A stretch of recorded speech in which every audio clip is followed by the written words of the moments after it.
religion is best girl. Religion is best girl. It is wife.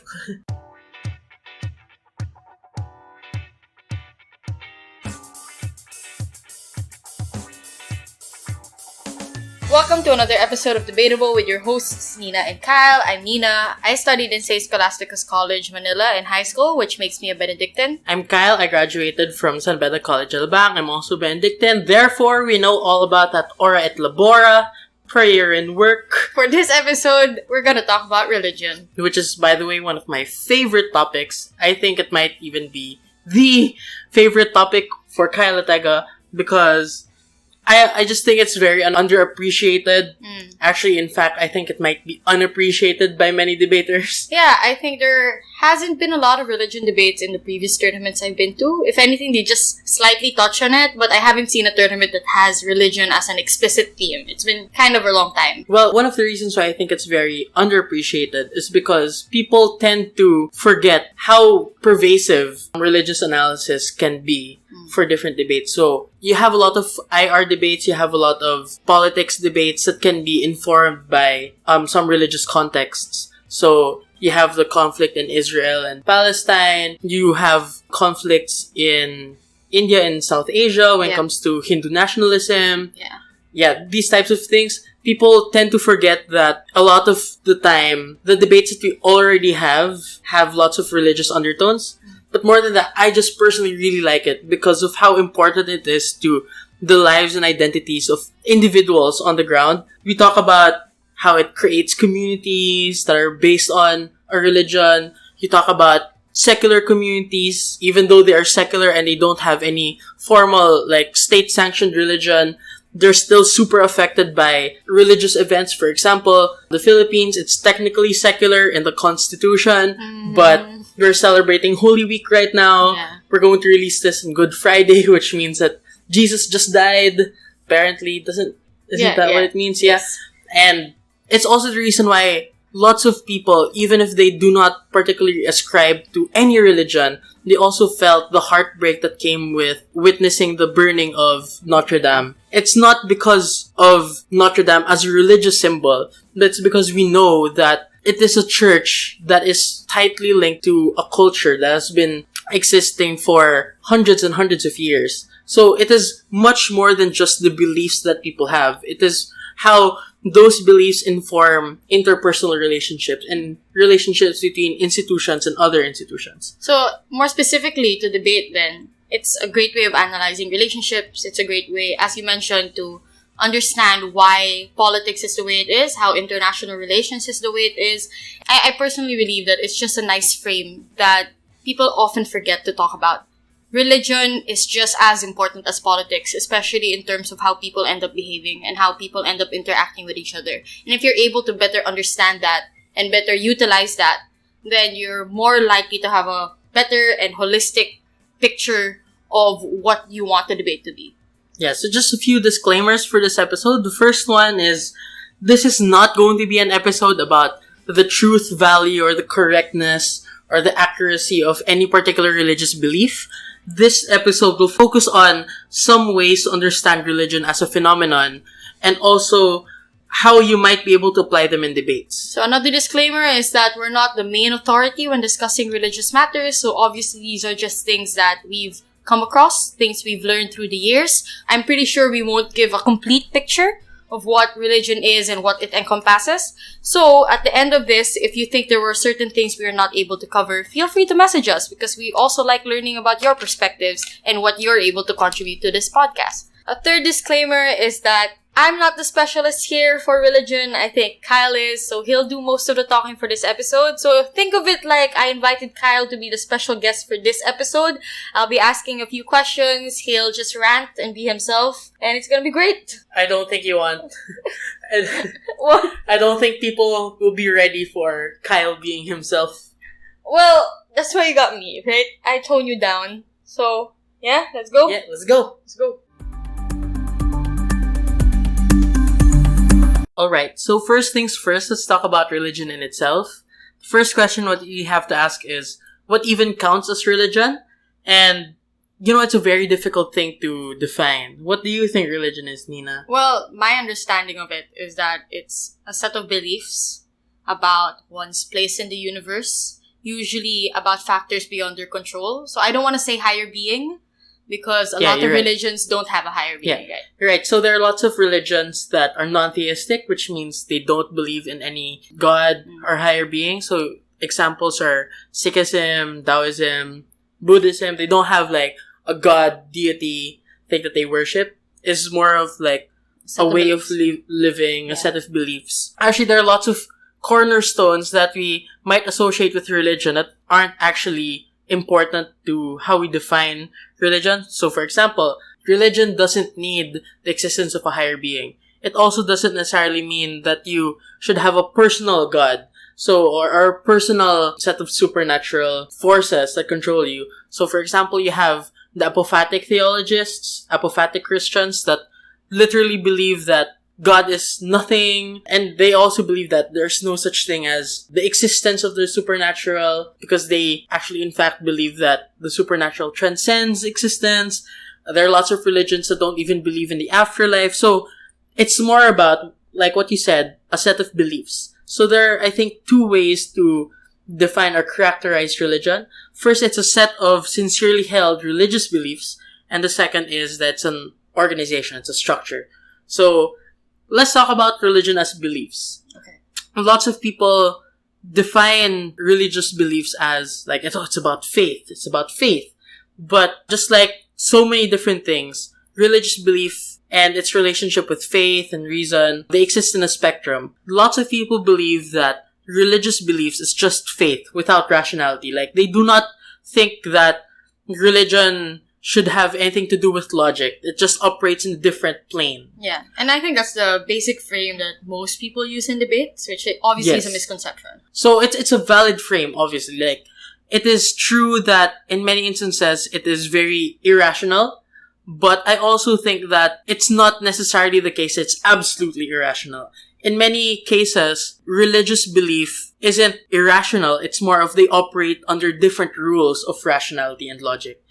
Which is the reason why I really believe personally that it's very important for you to have different interpretations of the same religious text. So if you have different religious people, conservative religious people saying, oh, you shouldn't have premarital sex. So if you have a bunch of these conservative Christians saying you shouldn't have premarital sex because that's sexual immorality, most of the time, other people will just say, oh, that's not true, because logic.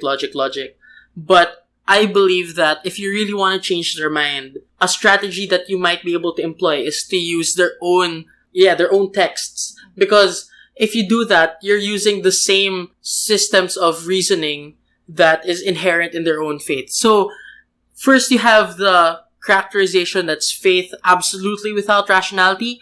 But second, you might be able to talk about faith with rationality in the sense that there are just different rules that they abide by. You can also think of faith with rationality as in the case of scholasticism, where you have lots of logical arguments that try to prove the existence of God. So if you look at, for example, Thomas Aquinas, he was very logical in trying to prove the existence of God and all these different characteristics of God and religion and these spiritual beliefs. And if you read the Summa Theologica, it was actually pretty cool how he just put a bunch of rebuttals to what he was saying, and then he rebutted the rebuttals. It's very debatey. Yeah. And finally, and this is my favorite one, because I don't think anybody has talked about this, that faith and religion isn't something that is separate from rationality. Lots of scholars actually believe that religion is in itself some form of rationality, by which we mean it's a legitimate vehicle for cultural knowledge. So you know how, like in the past, we have religion, and religion tells us that we shouldn't do this, we should do this, these types of rituals. And those rituals became religion because doing those same rituals in the past made their community better off. Yeah, like better harvest, etc. Yeah, better harvest. So they saw it as rational. Yeah, so they saw it as rational. Or like the other example that religion was used to explain previously unexplained phenomena. Yes. So why did the weather change? Why are the stars aligned in certain ways? So they tried to rationalize it with the use of religion. So you could just say it's an outdated form of science. Like, obviously they're wrong, but it came from a place of rationality. They weren't using it to just be irrational or to try to abuse people or trick them. They were legitimately trying to explain something they couldn't. Alright, yeah, it's correct. So, the point here is you can characterize religion's relationship with rationality and reason and logic in different ways. You can say that it exists absolutely separately from logic. You can say it works alongside logic. You can also say that it is in itself some form of logic. Yeah. And this is important for many different debates. For example, you have debates about sincerely held religious beliefs that are sincerely held but are offensive. So is that a valid form of religious belief? Even if it is rational, even if it is sincerely held, it has faith, it has reason, etc., etc., it is sincerely held, but it is potentially offensive. For example, you have black masses, satanic masses that are basically inversions of Catholic masses, Christian masses. Are they valid forms of religious expression? You also have some debates about beliefs that are insincere, but have all the hallmarks of religious belief. So, you have the Church of the Flying Spaghetti Monster, you have the Church of the Invisible Pink Unicorn, these types of things. Huh? What is that?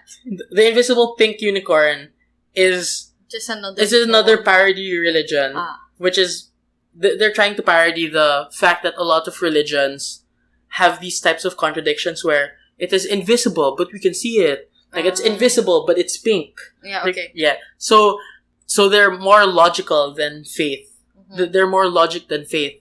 And they're insincerely held, but can they still be considered a religion? Or the other motion that you already touched on earlier, like using the same religious texts to counter conservative interpretations. Yes. Like, that's also a very common debate, right? Yes. Yeah. That motion is actually something I'm really into, because I do some Bible study. Yeah. Follow me on Twitter, I do Bible studies. Yes. Yeah, so there are many different debates about the quality or the legitimacy of these beliefs. And I just think that these three characterizations are helpful in understanding what makes a religious belief a religious belief. I have a question though. Yeah. How do you now differentiate religion from a cult? If they follow the same hallmarks, like a sincerely held belief, there is a structure to it, why do we make differentiations between a cult and religion?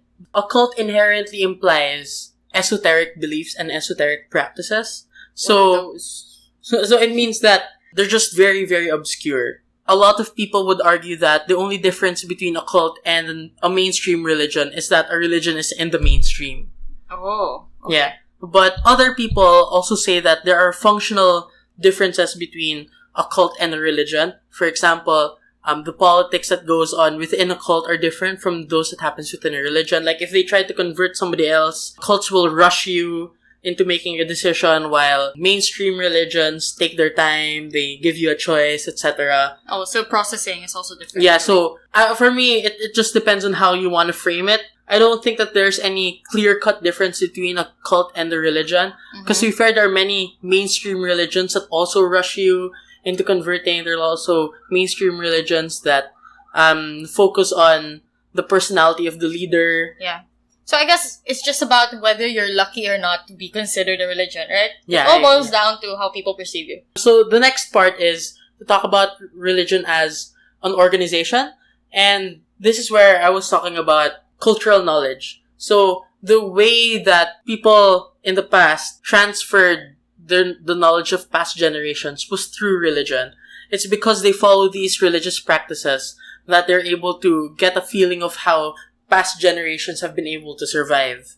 And it's because of this that a lot of people say that religion inherently presupposes the creation of a community.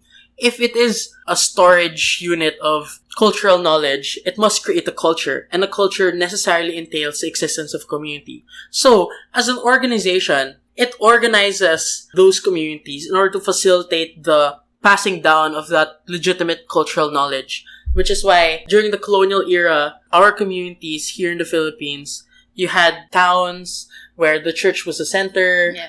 You have lots of laws that are based on religious morality. even our laws right now are tailored around some religious beliefs, like the revised penal code penalizes crimes against religious worship, for example.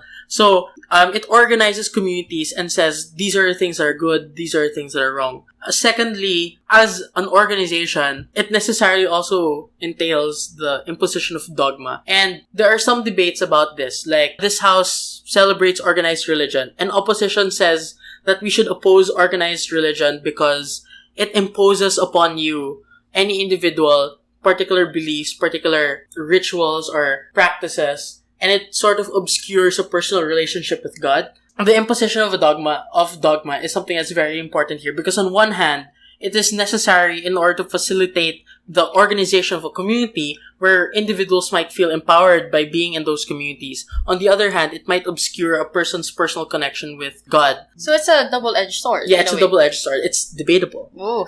But if you think about it, are there religions that manage to organize itself without having to impose a particular dogma? Like, everyone just agrees naturally to it? I don't think so. If there are examples, I'd love to. You'd love to know. I'd love to know. But as far as I know, if there is a religious organization, there are some tenets that, even if they used to be, agreed upon naturally and organically, over time, they end up becoming dogma as well. Yeah. So, in the Catholic faith, for example, you have the magisterium, which is basically top dog, which determines what catechism is and what it should be. So if you preach something that is directly against what the magisterium teaches, you might be in for a lot of trouble. Exile. Yeah. Excommunicated. Yes. Yeah. So, there. Lastly, like what I said before, you have these, religious diversity. So, in the Catholic faith, for example, you have Gustavo Gutierrez and liberation theology versus Pope John Paul II, Pope Benedict XVI. What was that? Liberation theology is basically seeing Jesus Christ as a political figure, like radical revolutionary. Oh. Yeah, because he really wanted to change basically how the government was structured, because how the government was structured was very oppressive towards different people. If I'm not mistaken, Pope John Paul II didn't agree with this formulation of what Jesus is, because it was too political. It's too grounded on the material plane instead of the spiritual plane. And you have a lot of different examples about religious diversity. Protestants, you have the different sects of Islam, different sects of Christianity. But to me, what's interesting is the way that those different sects emerge is from interactions within and outside the religion. So, religion is actually just one part of a greater whole, which is part of the reason why I think it's very flexible in a lot of different debates that aren't necessarily exclusively about religion. Because even religions by themselves evolved through time, and they took a lot of inspiration from other religions. So, if you notice, so many of our religions, mainstream religions, they have a tree of some sort where life comes from or knowledge comes from, and that comes from shamanism. Like, they have the concept of the all tree, which is why I have very prominent trees in the Garden of Eden, in Norse mythology, and in the Garden of Eden, for example, that's part of the Christian, Judaic, and Islamic faith. It's also there in Hinduism, and because it was there in Hinduism, it was imported into Buddhism. You also have an example of Christianity being influenced by Zoroastrianism, where Zoroastrians believed that a savior, the Saoshyant, had been prophesied who would restore the kingdom of the righteous by fighting against evil and the oppressors. And there will be a final war in the end of days between the forces of good against Ahriman and the forces of evil. You also have Aphrodite Urania, which is the pure form of Aphrodite, being transferred into the Virgin Mary so there's a link between Greek mythology and Christianity and Virgin Mary. So if you see the Virgin Mary, she's Aphrodite. That was a lot of matter, man. Yeah, so anyway, my point is... I'm in shock. My point is, religions evolve through time, not only because of diversity by themselves, but they also take inspiration from other religions and they use it to grow their own religion. They take the best parts of different religions and make it their own. But also, sometimes it leads to a schism. It leads to a separation between different factions within the religion. This is where you get Protestants moving away from mainstream Christianity. And the reason for that is because there are some changes that are not accepted by the rest of the religion or the religious community. So you also have to analyze what caused the shift and what caused the rest of the community to not agree with the shift. Yeah, and that's why you have motions like this House believes that progressive Catholic clergy members should self-excommunicate from the church. So it's a question of whether you evolve what you currently have or you splinter off and make a new one. And for me, one of the ways that you can look at it is by comparing a religion to a social movement. Because social movements, as we've discussed before, they diverge into different splinter movements. Yeah. Some of the reasons why those happen is because of the different times that those movements exist in. So, for example, in the past, they didn't care about this particular issue, but in today's world, they care about this particular issue. So the newer converts or the newer members in that religion might disagree with things and they have to split away from it if they keep sticking to the dogma. Yeah. If you're tired, you can just look at religion as one big social movement. No, but there's obviously nuances that you can't just adapt from social movements. Like the fact that it's a lifestyle, the fact that it's a sincerely held belief, like religion and social movements. I could see why they're the same in a way, but obviously their foundations are very, very different.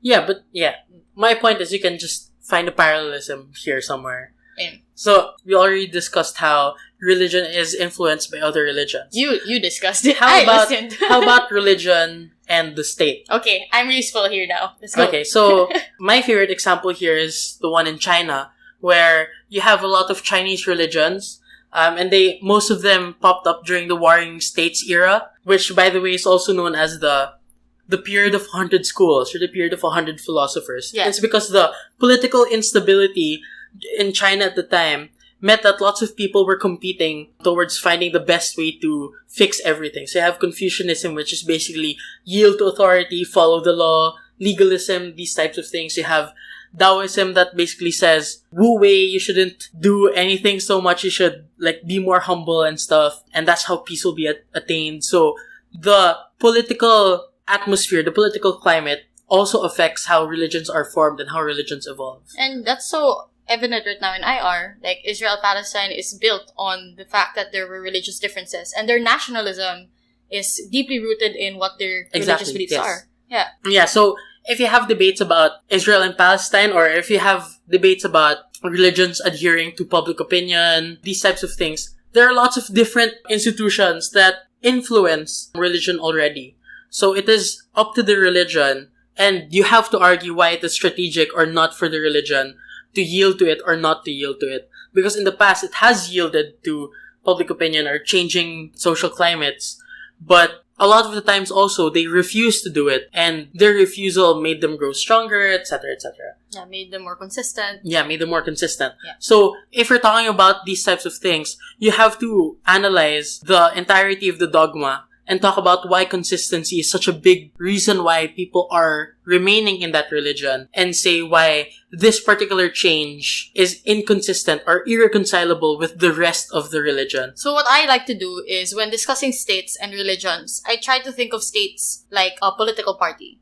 So if you can parallelize them to social movements, but you can also parallelize them to political parties, which also care about public opinion. So do they evolve to public opinion, or do they hold their consistency as a party? So you can also look at religion as it's just as powerful as people's belief in them, or just as powerful as people want to adhere to what they're practicing or teaching.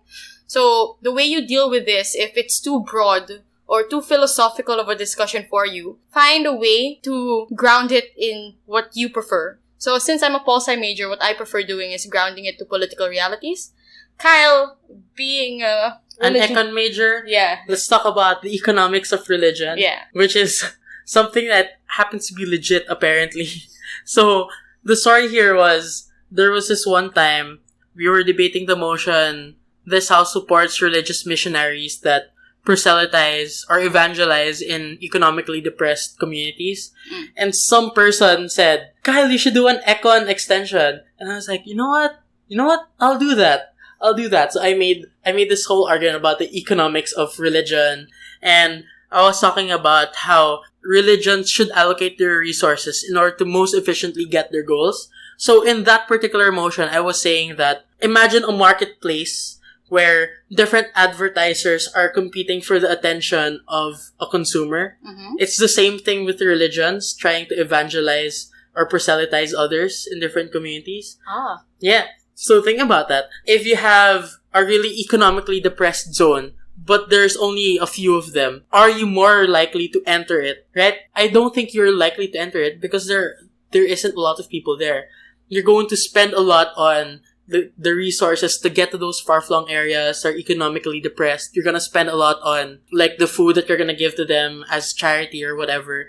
And then you're not going to get enough supporters anyway. So that might not be the best place for you to enter as a religion. But you could also argue that it's first movers advantage. Like, sure, they're not a lot right now, but they could grow in numbers in the future. So wouldn't it be strategic to invest in that particular area for a long-term gain? You can also argue that maybe a response to that is they are economically depressed because there is no first mover yet. At this point, many different religions know that there's no first mover, so they might all move at the same time, and they're gonna have to compete with one another even more fiercely, and it's going to lead to like a prisoner's dilemma where everyone's just spending and spending, but nothing is getting done. So you might be more well off allocating your resources and your time somewhere else. Yes. Did we just act on religion? I love it. Yeah, so this is what I was saying, like, be creative with it, like, think of different angles for religion. I was like, oh, wow, it's politics pala, it's econ pala. So, yeah, that's interesting. Love it. Okay, recap. What have we discussed, Cal? So recap, what counts as religion? There isn't like a set definition. At most, we can say that they're made of sincerely held religious beliefs. They're organized.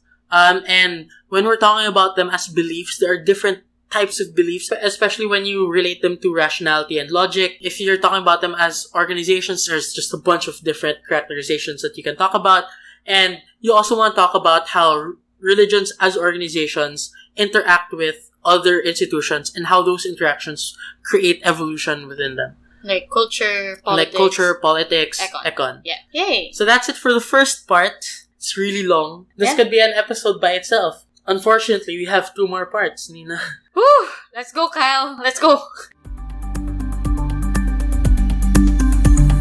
Part 2 is about religion and the state. Which is something that I think you would like to talk about. The first thing to discuss is degree of influence. So obviously, religion for different states and for different political contexts has different roles. So I would want to discuss 3 varying contexts. So first is Saudi Arabia, which has heavy influences in terms of how their religion affects their policies. Like, they have Sharia law, which dictates a lot of the state policies. Like, women not being able to drive for the longest time was dictated because of how women were perceived based on their religion. Eventually, though, that changed, but it's still really dictated by these sincerely held beliefs. And I don't think that's going to change anytime soon.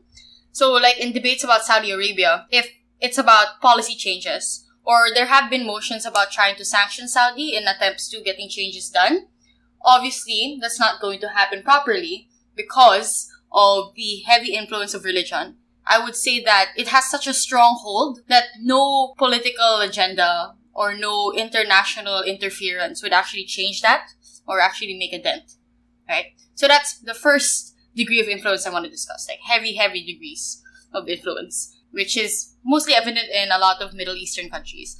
The second thing I want to talk about is the Philippines, which I think stands on the middle ground. We claim to be secular, but there's still a huge degree of influence when it comes to religion, especially in terms of our culture, which affects our policies. So the reason why divorce is still not legalized here in the Philippines isn't really because of some pragmatic reasonings. If you look at it, it always just boils down to religious beliefs. We don't explicitly say it, but you know that the influence of religion is there. You know the influence of the Catholic Church is there. The fact that even our priests and bishops have a huge say in politics, the fact that politicians have to lobby to religious communities and religious groups and even churches, shows that we claim to be secular, but we tend to be at a middle ground because we're still highly reliant on the perception of these religious groups or churches or institutions. Interestingly, you were talking about divorce. Yeah. Here in the Philippines. There's something in our family code that people say is the Philippine divorce. We call it Article 36. Article 36 is basically just annulling a marriage because of psychological incapacity. And part of the reason why the Code Commission put that in was because they wanted to have divorce, actually. But at the same time, they didn't want to anger the conservative Christians. So they found a middle ground, which is basically it can act as if it was divorce, but it's technically not divorce. So you can appease the religious people. Yeah, so I guess this just proves that we're still not confident enough to be truly secular. We still tiptoe our way around certain policies and certain issues to continuously appease religious groups. So that's the second degree of influence, like a middle ground sort of thing. Like, influence is there, but can be seen as not there. So I think just the Philippines has a weird relationship with religion, especially our politics. And I'm personally not a fan of studying it because it just affects so much. Okay. And it's not because I hate religion, okay, Kyle? It's just a huge blob. You're making me sad. It's just too much of a blob. I can't ground it properly because, especially since it's implicit, how do you research that? How can you explicitly know? There's no data on it. Because we're secular. There's not supposed to be any data on religious influence. So how do you detect something that is supposedly not there, but is there, right?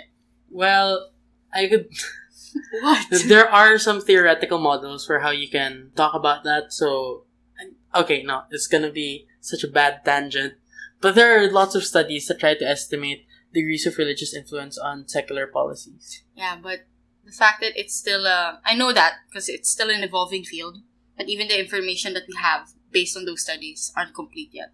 Yes. So you still can't get a huge picture of Philippine politics based on that alone.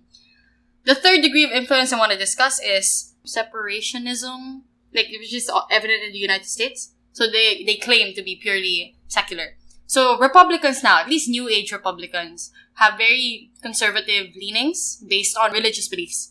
But that wasn't always the case. Like for the longest time, before the Trump era or the recent, I'd say it started Obama era to Trump era, that religion is starting to gain a lot of traction. But for the longest time, the United States really was purely secular. Like religion didn't influence their laws. Obviously, religion was protected under the laws, but it didn't go to the point that they had to adhere to biblical texts or they had to adhere to religious beliefs to shape their communities.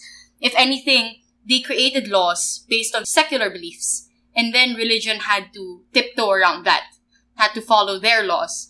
Like tax exemption obviously existed, but there were exceptions to that too. So religion was still very careful to follow the law. Unlike in the two different contexts I discussed, like in Saudi and the Philippines, like if the religion doesn't like the law, they have all the power to change it. Implicitly, like in the Philippines, through lobbying, or explicitly in Saudi by declaring it not, like, aligned with their texts. So those are different degrees of influences. And it's important to know this in debates because it gives you an idea of how useful a policy is or not, or how likely a change will be or not. You can also use this as a way of arguing that dogma is strong or not strong. I would use the US as an example that religion is not the end-all be-all and there are ways to circumvent its harms. But I would also use Saudi as an example of how religion truly is something that goes beyond politics and something that can't be changed. So it's up to you. So I'm giving you these three examples so that you can use them in varying debates. So you can use them, I don't know, to maybe pump up your case in any way. Right. And I think those last two examples in particular are very interesting because both of those examples, the Philippines and the United States, are secular. But they have these different nuances because in actuality, there isn't just one type of secularism. There are at least two. And one of them is strict separationism, the other is benevolent accommodation. As you can tell, the United States, more often than not, focuses on strict separation, and the Philippines, more often than not, is talking about benevolent accommodation. So what does that mean? So, basically, if you think about it, secularism is meant to protect someone from something. But who is being protected and who it's being protected from is what makes a difference here. So if you're trying to completely separate the state and the religion, that's called strict separationism. Mm-hmm. And the purpose of strict separationism is to prevent religion from interfering with the state. So in this case, it is the state that's being protected. And this is where you said it's American, and that's precisely correct. It's actually a Jeffersonian view of secularism. And the reason why it's Jeffersonian is because it was Thomas Jefferson who went, look at Europe and all of the weird things that happened because of the excessive intermingling of religion and the state. So what ended up happening was he was talking about strict separation, as in there is an impregnable wall between the state and religions. So in essence, you're trying to say that, the state can't give aid, it can't alleviate the burdens of religion, it's complete separation. Meanwhile, if you're talking about benevolent accommodation, it is still like separation, but you're trying to separate the two in order to protect religion from the state. So in this case, benevolent accommodation means that you're only separate because you want to make sure that people are able to express their religious beliefs. So it's benevolent accommodation because it is the state trying to accommodate religion and trying to empower people's religious beliefs. But even that has degrees of influence. Like, benevolent accommodation can be extreme, like in the Philippines, where they're accommodating religion so much that it actually influences policies, to the point that it shouldn't. Or benevolent accommodation to the point that it's just fulfilling its bare minimum, that it's there to ensure that people are able to practice their beliefs properly. Right? So even that has degrees. So when you're discussing benevolent accommodation, don't just throw the term out. Explain to what extent, because that's also going to play a role. Like, both sides can claim that obviously states need to have benevolent accommodation because religion and religious beliefs are a protected attribute, right? Yes. Like, they're, what do you call that? Protected attribute? Protected attributes. Oh, okay. Yeah. So isn't that what equity teams talk about? Yeah. Protected attributes. Yeah. So I just want to know if that's also the legal term. So they're I'm not sure what the legal term is. Protected attributes, protected. Anyway, so protected attributes, right? So both sides can claim that benevolent accommodation exists because they're both, protected attributes, both in the Philippines but in Saudi. But you can see that benevolent accommodation obviously exists to different extents. What's the third part, Kyle? The third part. The third part is about religious exemptions. So, as I said, you have different types of secularism, but in almost all secular environments, you have different degrees of religious exemptions. So, you have conscientious objection when it comes to fighting a war, for example. If you've ever seen Hacksaw Ridge, Andrew Garfield's character became a medic because he was religiously against killing people. So he became a medic. Yeah. So the same principles apply in the United States and in the Philippines. But you also have exemptions from tax when it comes to land that is exclusively used for religious purposes. That's tax exempt. And so those things, you can argue, are there because of benevolent accommodation. In fact, there's a lot of jurisprudence in the Philippines that gives religious exemptions if there's a sincerely held religious belief that says, I cannot, in good conscience, consistent with my religion, participate or follow this law. So the test here is a compelling interest test. So if there's a compelling interest to force you to follow the law, even against your religious belief, the state has the right to do so. But if there is no compelling state interest, if the damages are minimal, if they exist at all, then the state doesn't have the right to do that. So there was a case before, the Ebralinag case, that's what we call it, where Jehovah's Witnesses, who were students, refused to salute the flag and participate in the flag ceremony. Even Where was though this? Here in the Philippines. Oh, I think okay. it was in Cebu, I think. And what happened was they got kicked out. Oh. Yeah, they got kicked out. In a similar case, the court said, well, if you do this, if you allow them to be exempted, then nationalism will just cease to exist. Like, first you start with people not saluting the flag, and then suddenly people will break laws. But in the Ebralinag case, it overturned that decision by saying that, well, there isn't a huge damage anyway. So even though the interest is there, the damage isn't compelling enough to make the state step in and basically infringe upon religious freedom. So this means that religious freedom has two components in the eyes of the state. Okay. The first component is the freedom to believe. And lots of commentators, especially Justice Isagani Cruz, says that the freedom to believe is inalienable, like you can't regulate it. Because, like, the state literally cannot tell you what to think. Yeah. You can believe in anything you want. But the second part is freedom to act, which is literally the freedom to act upon your beliefs. And that is the thing that the state can regulate. So the problem here is, when is it okay for a state to limit religious beliefs? It is only when there is a compelling state interest. That's the reason why, even if you believe, for example, in bathing in the blood of newly born people, for example, let's assume that there is babies? Okay, fine, babies. Newborns. Yes. Okay? Let's assume that, I can't English today either. Let's assume that there is a religion like that. They have the freedom to believe it, but they do not have the freedom to exercise it. Because there's a compelling state interest in protecting babies. But this is also very debatable. Not the babies being protected, obviously, that has to be upheld. But the extent of religious exceptions. So there was motion, I think, in UADC before about forcing religions to do community service or taxing them, like not giving them the tax exemptions, right? So Yeah. I wanna discuss first, because I noticed we sort of jumped the gun. Why do we have benevolent accommodation in the first place? Why is religion protected in the eyes of the state in the first place?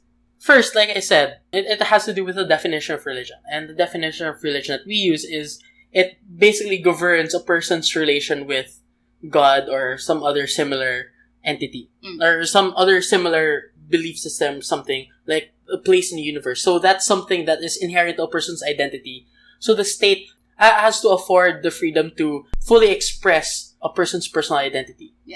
Yeah, so insofar as religion is a part of that identity, the state has a duty to respect it and empower an individual to accommodate that individual and accommodate that person's identity.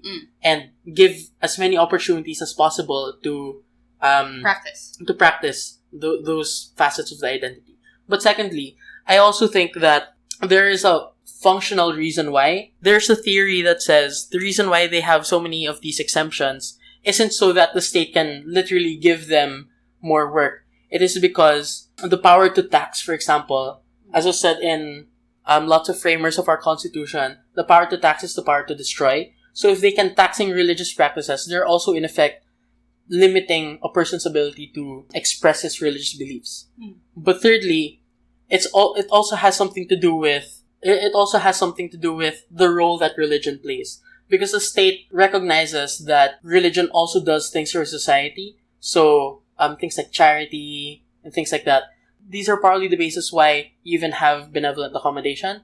So those are the reasons why you have benevolent accommodation in the first place. So what's the three again? So the fact that it's your identity. The fact that it's your identity. Second is the state can't just limit it by taxing them or whatever. Because taxation is destruction. Yes.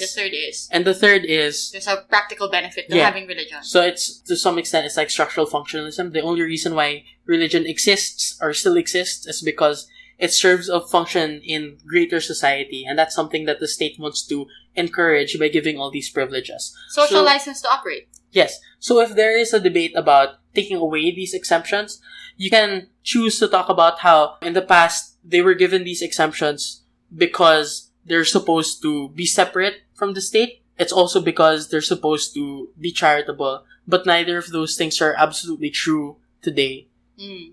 Yeah. So you can make a case for, like, we'll only give you exemptions if you opt to stay out of politics. Okay. So I would try to rebut those three. First, saying that it's identity. I would respond to that by saying that that's too broad of a standard.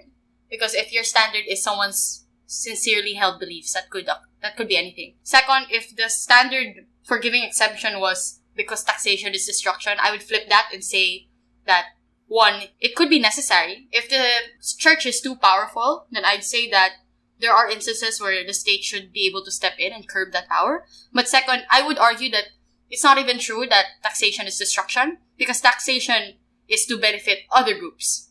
So yes, it's destruction for you in the worst case, but I would argue that, is it really destruction if the money you get from that taxation achieves the same end goal. That you're still going to donate to the poor, you're going to use that money to increase facilities. The third being that there's a pragmatic benefit. I would argue that may be true before, when we didn't have other private entities to do the job of religion entities. Yeah. But then there would be, we now have a lot of hospitals, etc. to do that. Yeah, but on your first point, you said that, well, it's too broad because a lot of people just sincerely do believe in killing babies. But, like I said, you can't limit the freedom to believe, but you can't limit the freedom to act. So that is also a recognition that in these certain instances, the state has a power to prioritize the greater good over the individual. Okay. Yeah. Yeah. Like I said, it's about benevolent accommodation. But benevolent accommodation also talks about some policies that try to empower different religious groups. So you have things like Holy Week, where we don't have classes. Except law students. Except some law students. Yeah, you have, during the Ramadan, you have special privileges if you are like a Muslim. You have different working times during the Ramadan to accommodate your religious beliefs. So some of the gray areas here is, what if you have a policy that seems neutral but actually benefits a particular religion? So the test here is whether or not, the question here is, firstly, was it the main purpose of the law? And second, are the benefits towards your religion just incidental? And thirdly, you can also ask whether or not it is excessive entanglement with religion. So recap of the second part. So we discussed degrees of influence and how there are varying states you can use as an example for the role of religion in politics. We talked about different types of secularism, and then we had a mini debate actually about religious exemptions, which I think was fun. One more part to go. Let's go, Kyle. Let's go. Okay, lastly, we're going to talk about religion and violence. I've been hearing so many different things about religion, like religion creates conflict, but at the same time, religion is also the reason why we have so many good things, like peace. Peace. So the third part is about religion and violence. Okay. So there are so many different examples for this, but before that, let's take a look at some conceptual framework first. What do we mean when we say violence? Now, there's this guy named Galtung who provided a useful framework for analyzing violence.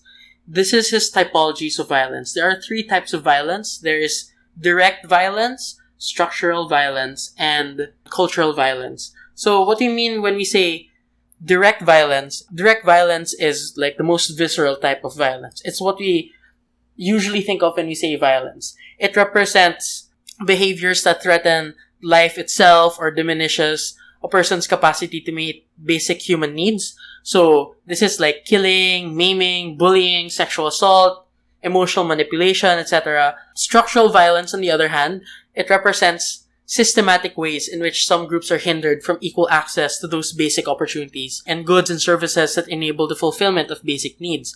So these can be formal structures like laws that discriminate on the basis of religion and can enforce marginalization, like apartheid in South Africa, slavery in the United States, or they could be culturally functional but without a legal mandate, like having limited access to education for marginalized groups. And the third one is cultural violence, which represents the existence of a prevailing social norm that make direct and structural violence seem natural or seem right, or at least acceptable. For example, the belief that Africans are primitive and intellectually inferior is basically like the cultural foundation of slavery, of the justification of slavery as a structural form of violence.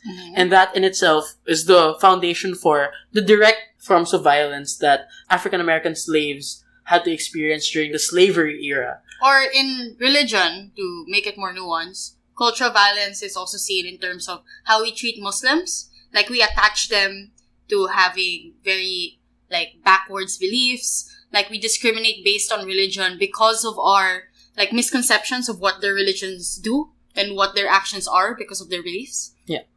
So basically, if you look at the typologies of violence, it's basically a confluence of malleable factors that merge during particular events in history that shape the conditions for the promotion of violence or create the conditions for peaceful movements to arise. So, it's important to note that these three forms of violence are mutually reinforcing. Direct violence reinforces cultural violence, structural violence, and vice versa. So, they're all mutually reinforcing each other. And this is important because we have to understand that, especially in the case of religion is often the victim of these different types of violence, but they're also sometimes the causes of these different types of violence.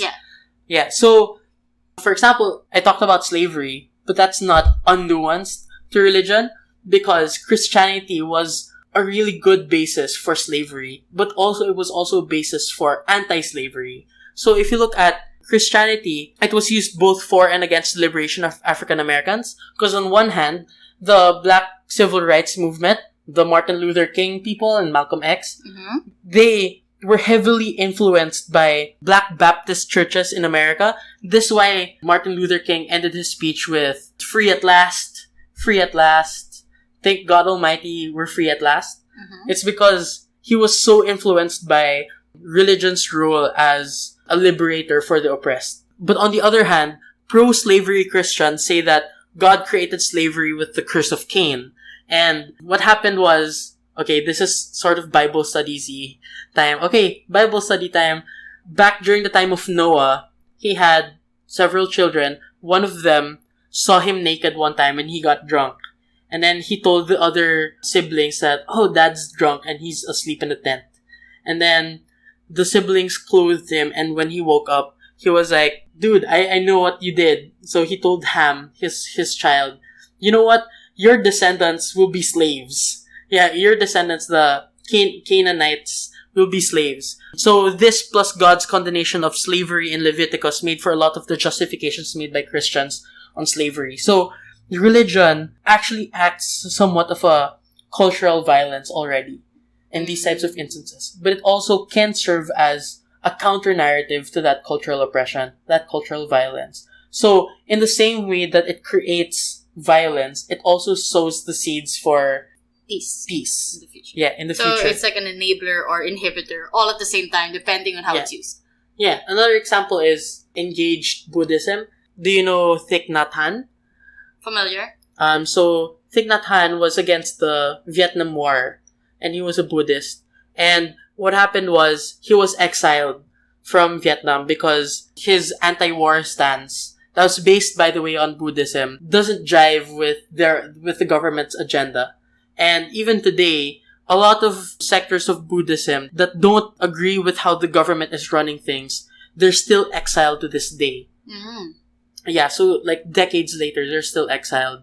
And what the government did was they made Buddhism like a very important part of their policy. So you have parts of Buddhism that are government sanctioned, and you also have Buddhism that isn't government sanctioned and are exiled. Are these the 14 tenets you keep talking to me about? Yes. In engaged Buddhism, there are 14 tenets. The very first tenet is that there is no absolute truth. Even Buddhism does not contain absolute truth. This is like very important because you have Buddhism oppressing other Buddhists also, but it is also the oppressed Buddhists that try to create peace. So the point here is you have a dominant religion that can oppress a minority religion, even though they're both the same religion. Based on interpretation. Based on how they interpret the same text. So these typologies of violence can be used to analyze how oppression happens. So, like off the bat, you already have 3 levels to describe the violence and oppression that's happening, as well as the resulting religious diversity that comes about because of that oppression. Because within a particular religion, if you say something, if the religion has a particular dogma, the people who disagree will most likely be alienated, most likely be oppressed. So if you're going to have a religion that is, like, for example, very warlike, for example, right? You will always have dissenters in that religion. So in the same way that the religion can cause violence, it also can cause peace as well. That's the reason why you have so many different examples of whether or not religion is good or bad. But just looking at those isolated examples does not, they're not enough, because you need to have the context behind why those different sects of those religions exist. So the point of this first part is religion and the text of religion can be used actually to justify violence. But there is another perspective here that says religion doesn't actually do that. There are other people who say that religion is actually just an amplifier for inherently secular conflicts. So if you have, for example, ISIS, the Islamic State, on one hand, people say it's like actually Islamic in nature because they're taking their methods from the life of Muhammad, from the Quran, etc.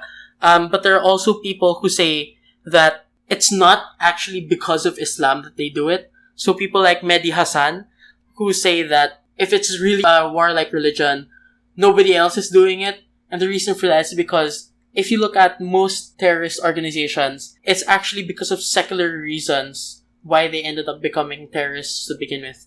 And they're just using religion to amplify those things. So if you want to analyze ISIS, you can use this analysis. If you want to talk about Israel and Palestine, you can also talk about it because it's inherently a secular territory dispute, but they're using differences in religion to amplify the conflict. You want to look at Rohingya Muslims in Myanmar versus the Buddhists. You think that it's about a religious conflict, but it's actually about some leftover effects of British colonialism in the past. Like, essentially, this type of argument is saying that religion isn't the cause of the conflict. It is just an amplifier for those conflicts. So, yeah. Are you okay? You got that all out of your chest? No, there's so much more. Okay. So, my point here is the same point as Graham E. Fuller, who wrote this book called A World Without Islam. He said that even in the absence of Islam, the same political instability would exist today. But they just find another reason to back it up. Yeah, not Islam, but some other reason. Yeah. So, there are debates, for example, a debate about like the Muslim world rejecting religious fundamentalism as Islamic, like calling them, like issuing fatwas declaring terrorist groups to be un-Islamic. Yeah, so on one hand, they would probably have basis to say it's not Islamic because it's just using Islam as a tool to forward their secular beliefs. But on the other hand, you also cannot deny that a lot of their practices are based on religious texts. So, the point of this entire section is that religion doesn't just exclusively cause violence. And if it does, it might not necessarily be because of the religion. So that is like this huge field where debates can happen. Yeah, it's just really important that people understand the conceptual framework behind why these conflicts emerge as opposed to just citing these examples. Because if you have those examples, but you don't have the logic to back it up, it's just dogma after dogma, like just... It's just gonna be a debate about who has better examples. Exactly. So for me, it's more about logic than examples at this point. Okay. Thanks so much, Kyle, for all that about religion. Yes. Anything else you want to end this episode on? Religion is best girl. Religion is best girl. It is wife. Well, so, recap. We discussed what religion is, religion in itself, religion's role with the state, and religion's role with violence. Basically, if there are any takeaways, just remember that it's a huge field. Just be very creative. There's a lot of material you can read up on to better understand religion. So we apologize for this really long episode. I'm not apologizing for anything. I apologize on Kyle's behalf for this really long episode, but again, I stand by with Kyle in saying that this is really important matter to know about. Even if you don't have religion-themed motions, I hope that you take note of what we discuss. Give this podcast a listen because it can be applicable in so many other things. You want to do the outro, Kyle? This was your episode, basically. Oh, I think you should do the outro. Yeah, because I didn't talk at all in this episode. Yeah, it's okay. I will make up for it during like international international relations or an episode about adjudication. Oh, jeez. Okay. Oh, so thanks for listening to this special episode of Debatable with your hosts Tina and Kyle. So again, I'm Nina. I'm Kyle. And if you aren't aware, we made a Curious Cat account. So if you have anonymous questions, you can send them in at curiouscat/podcastdebatable, or was it podcastdbtbl? One of those. You can just check our Twitter to find the link. The reason why we made it is because no one was sliding into our DMs We suspected it's because you guys are afraid of revealing your identities, so we gave you a anonymous avenue to do so. And true enough, we've been getting a lot of questions. So many questions. Specifically about Kyle's relationship status. So I'm single. Again. I'm still single, guys. So, thanks so much. We hope you have a great Holy Week. And we'll see you in next week's episode. If you want to know what it's about, we don't know either. So let us know in the suggestions what you'd want to listen to. Bye-bye. Bye-bye.